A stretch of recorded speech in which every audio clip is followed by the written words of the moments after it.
Murtii guutoo mufateera.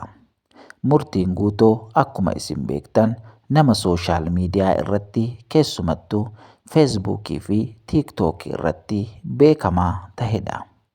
Murtiin guutoo amantaa inni hordofu amantaa musliimaati yookaan islaamummaadha.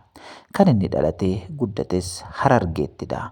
Mucaa Harargeeti nama yaadasaa bilisaan ibsatudha. Egaan maal mufate immoo yoo jettan akkuma beekamu gidduu kana Abdii Raggaasaa fi obboleessi isaa Addisuu Raggaasaa tajaajiltoota waldaa kiristaanaa warri turan yookaan immoo amantaa Pirotestaantii keessatti tajaajiltoota warra turantu gidduu kana amantaa musliimaa fudhatee yookaan immoo gara hordoftoota amantoota musliimaa deemanii garuu immoo gidduu kana arrabsoo hin barbaachifne miidiyaa irratti amantaa Pirotestaantii arrabsaa jiru. Kanumarraan ka'uudhaan inni immoo namni kamiyyuu mirga amantaa barbaade hordofuu qaba. Garuu mirga amantaa namaa arrabsuu hin qabu jechuun har'a mufii isaa miidiyaa isaa irratti ibsachaa ture. Akkuma yaada isaa ibsachaa ooleen galgala kana immoo suuraa raajii masaratiin piroofaayilii yookaan immoo feesbuukii isaarra godhatee bilbila isaas akka barbaadu namni bilbila raajii masarat qabdan keessaan naaf ergaa jechuun dubbate.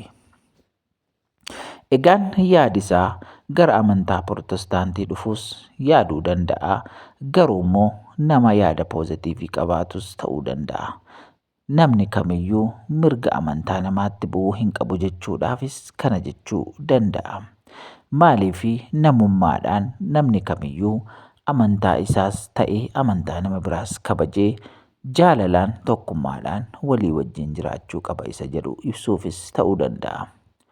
Akkasumas immoo amantaa Pirotestaantii gara dhugaa gara daandii sirrii kottaa jechuun poosti godhee ture. Egaa wanti kun wanta ta'uuf deemus hin beeknu. Obboleessi kun immoo gara amantaa Pirotestaantii dhufee hordofaa Yesuus Kiristoos karaa dhugaa karaa jireenyaa daandii dhugaa kana ta'uus danda'a. Maaltu beeka? Waaqayyo gaariidha. Waaqayyo ammayyuu gara jireenyaatti si haa fidu obboleessa koo. Akka wanta biraa wanta jennu hin qabnu Waaqayyoo gara gaarii kanatti si haa fidu ittiin jenna. Egaan ati deeggaruufis wanta gaariifis yookaan immoo yaada namoota hin bilchaanne mormuudhaafis gochuu dandeessa. Egaan asumaan immoo Waaqayyo gara daandii dhugaa kanatti si fiduu danda'a waan ta'eef asumaan karaan dhugaan jireenyi daandii dhugaa kan ta'e Yesuus Kiristoos waan ta'eef gara isaatti nagaan kottu siin jenna. Shaaloom eebbifamaa.